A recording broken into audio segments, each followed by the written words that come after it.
So for anybody who doesn't know me, my name is Justin Lawless, and I'm proud CEO of Intact Software. I'm going to talk today about a digital divide that I guess we see opening up in the marketplace. Before I do that, if anybody doesn't think GDPR is serious, I just felt that maybe Ron Burgundy would probably present the message in a really good way. It is a serious thing, and while Paul did say it's a bit of a pain in the ass, it sure is. But I think as members of the EU, it's really, really important, because if you think about it, Facebook have about 98 points of data on every single one of us that are members. They have about half that on people who actually aren't members. So Facebook can tell when you're likely to change your car. They can tell, they're probably more likely to assess whether somebody is clinically depressed, more so than a psychiatrist. So they have a lot of information that they're holding about us. But I think there's some of the questions coming up there, and the word general is probably the most pertinent thing in the GDPR statement, in that it really is general. And I've probably been to about 15 different GDPR conferences, and there's a different message coming out from every single one.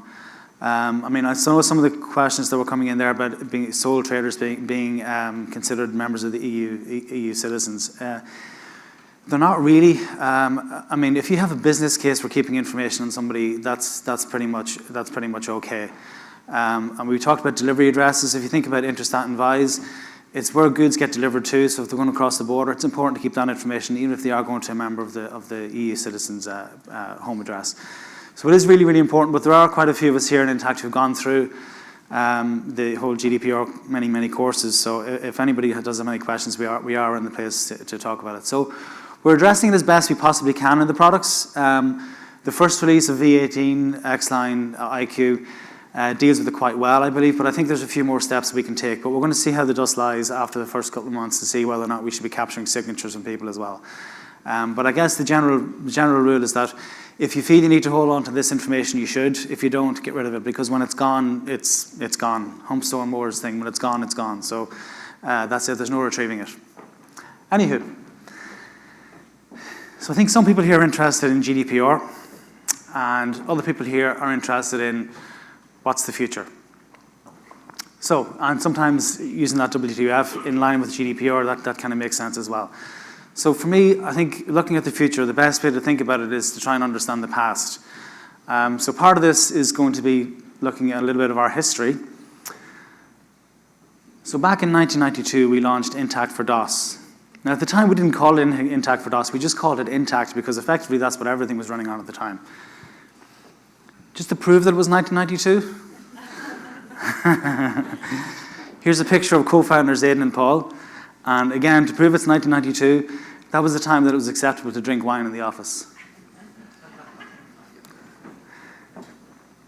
So, fast forward to 1998, we were working on a product called V-Line. So everybody here today is a V-Line user. So some people work away and they just, as far as they're concerned, they use Intact.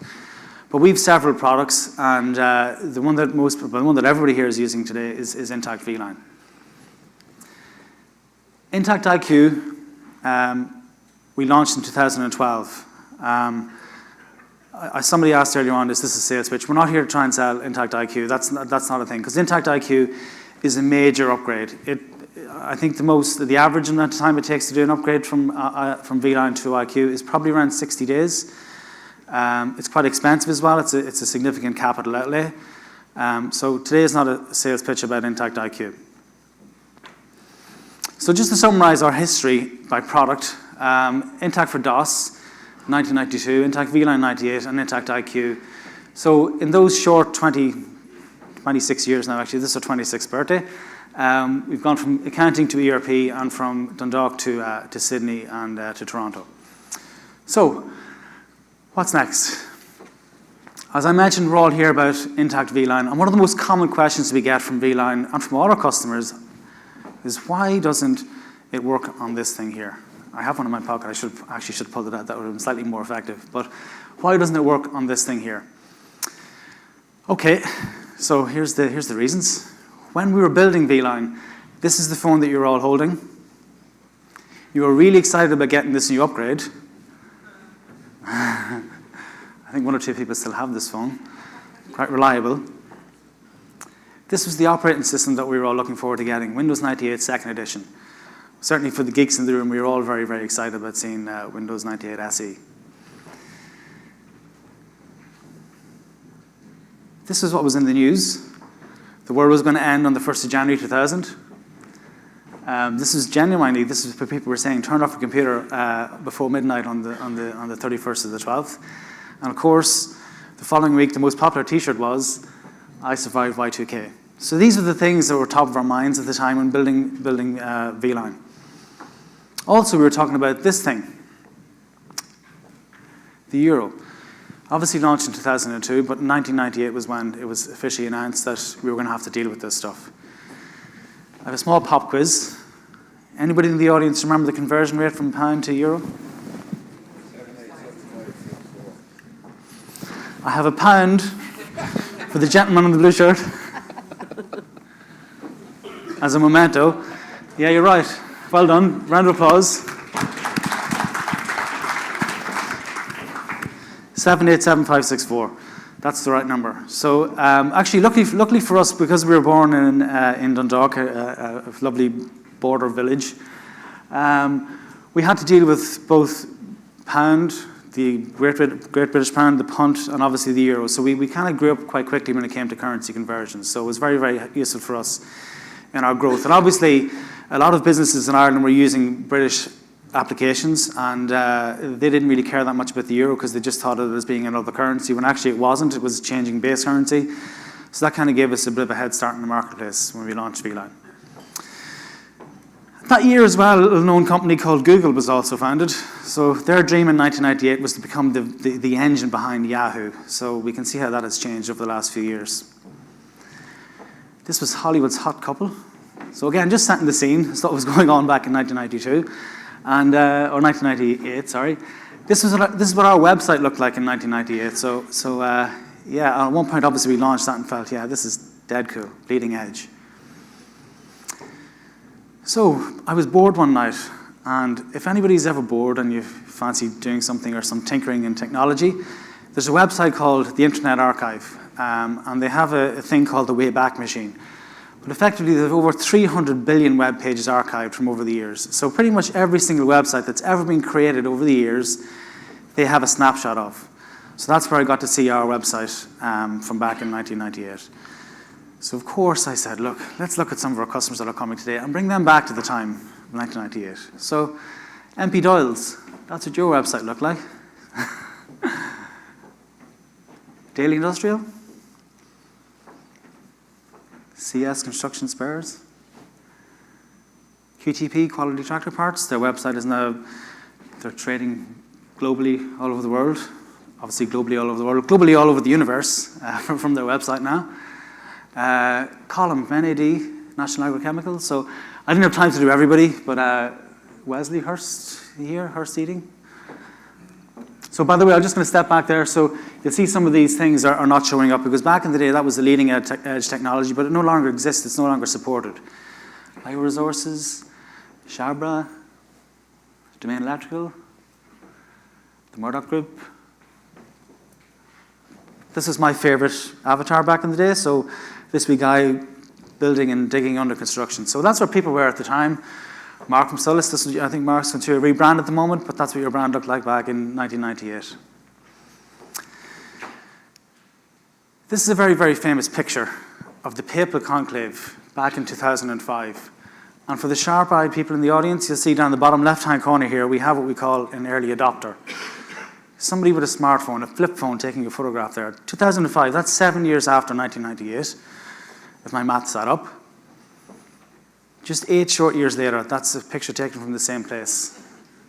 So it kind of demonstrates the leaps that have been taken forward. So, when we get asked, why can't this thing run on my iPhone? So that's the how quickly things have moved over the years. Now, we were very, very lucky. Back in 98, people were only thinking about, well, can I send emails from my system? So that's what people were interested in doing. And of course, doing that in DOS was quite difficult. So Windows and our Win32 application, Intact VLAN, came along and saved the day. But it's 2018 now. So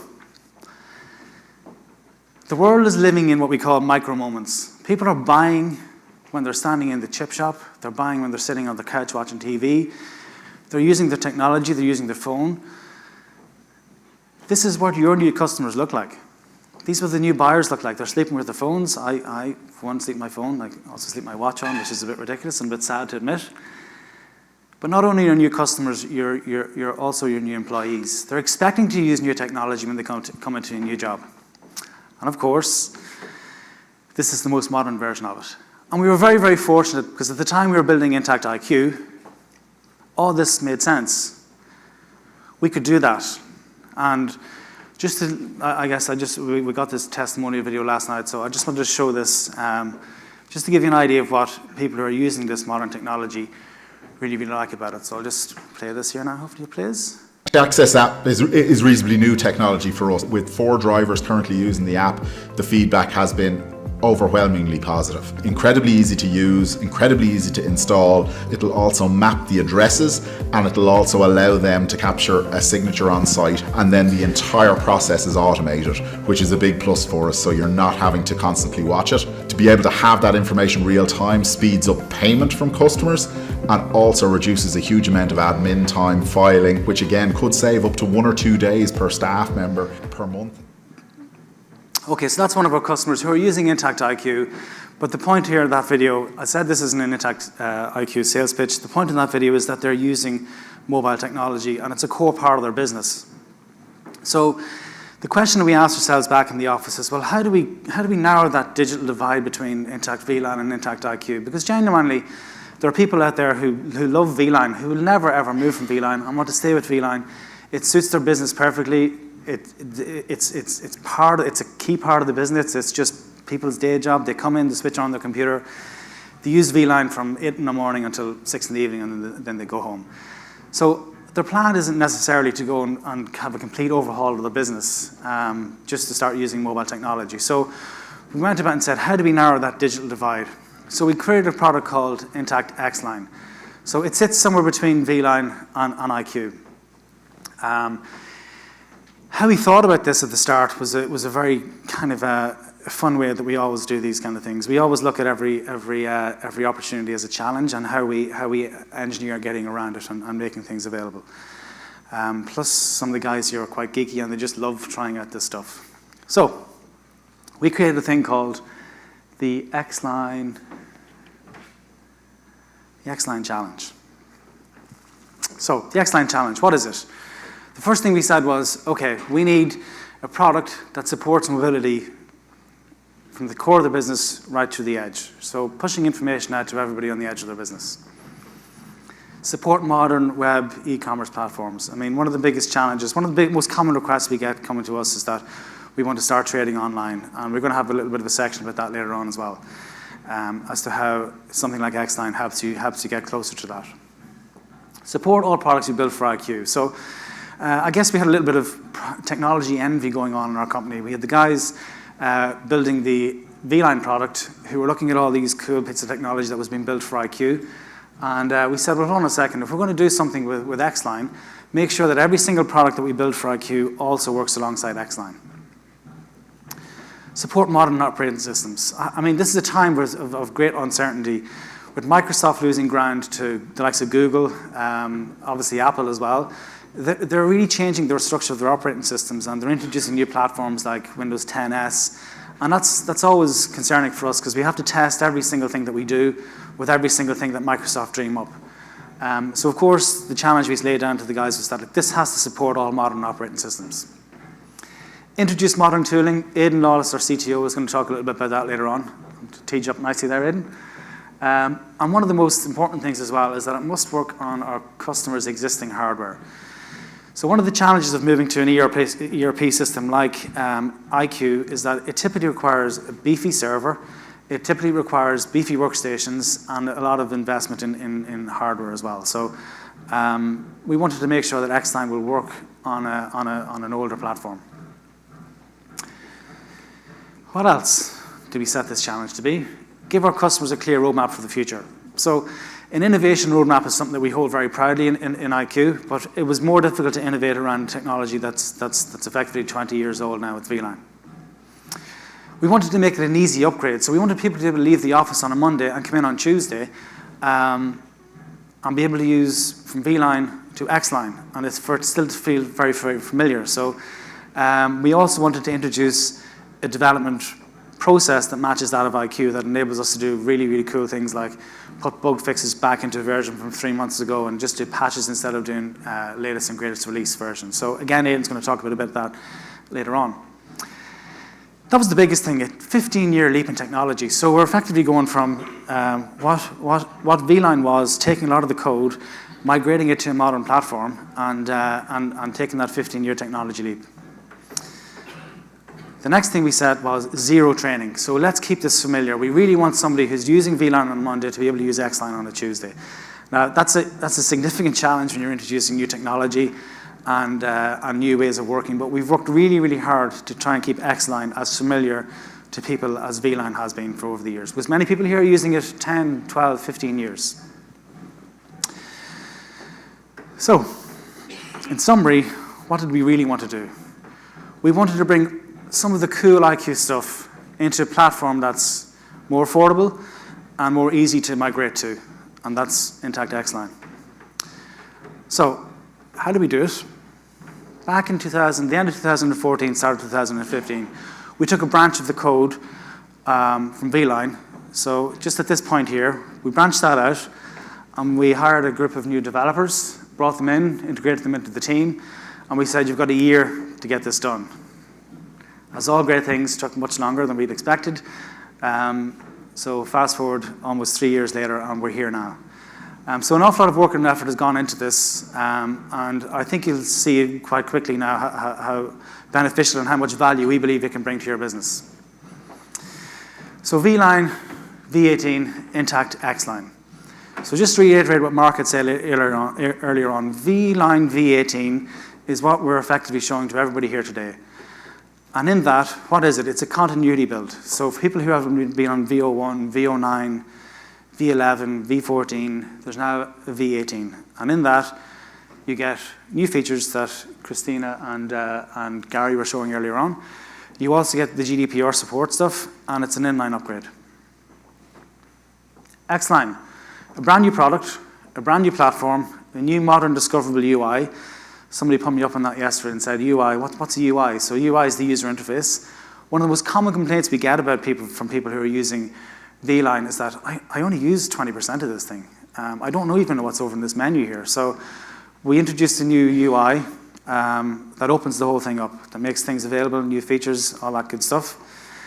Obviously, we had to have GDPR support, a bunch of new features, a brand new development platform. We don't really care about that. So there's over 4 million lines of code in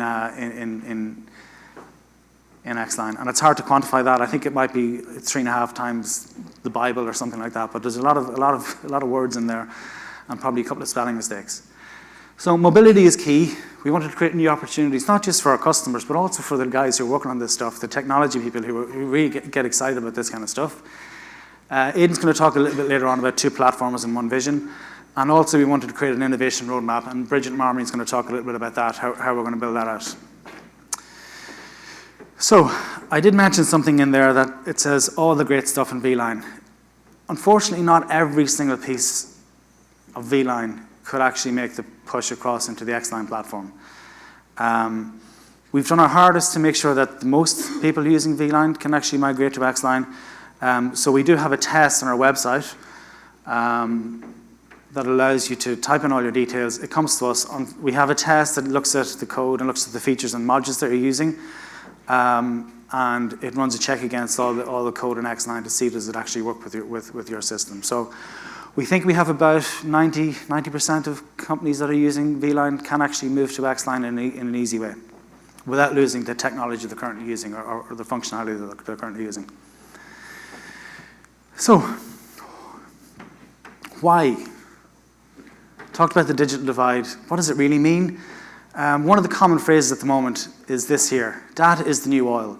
So there's a huge amount of information, a huge amount of value in the data that you hold. And the problem about that is that if it's sitting back at the office, that's not much good for people who don't spend all the time there. So when I talk about data, we're talking about customer data, supplier data, product data, KPIs and metrics, things that make your business operate, things that make you get up every day, that give you information, who owes you money, who do you owe money to, what kind of stock holding you have. So all the stuff that's living in your ERP system or your accounting system, we want to make sure that's readily available to people who are using their mobile phones. So as I mentioned, not everybody has access to Intact all the time when they're in the office, because quite often key people in the business aren't actually in the office. They're spending some time on the beach. So with that nice vista in mind, I'm going to hand you over to Trevor Larkin, who's going to actually show you what Xline looks like, the amount of effort that's gone into it to make this look as beautiful as possible. And I see Trevor making his way to the stage, so I'll hand over to him. So thank you very much for your time. I hope you really enjoy what we've created for you.